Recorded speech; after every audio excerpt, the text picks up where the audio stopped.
Hi, today for the Xiaomi 13 and I'll show you the fingerprint scanner does on this device.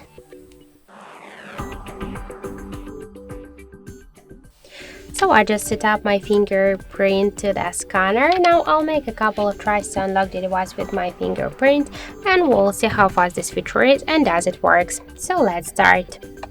1, 2, 3, 4, 5. As we can see, the fingerprint scanner works here fast, correct, and we just unlock the device less than in just the half of the second. This is the really good result for the fingerprint scanner. I just want to suggest you to keep your fingerprint on the sensor for a while, because we have no chance to unlock the device with a simple touch on the fingerprint scanner. Just hold for a while the scanner with your finger. That's it. Thank you for watching, and if you find this video helpful, don't forget to leave a like, comment and to subscribe our channel.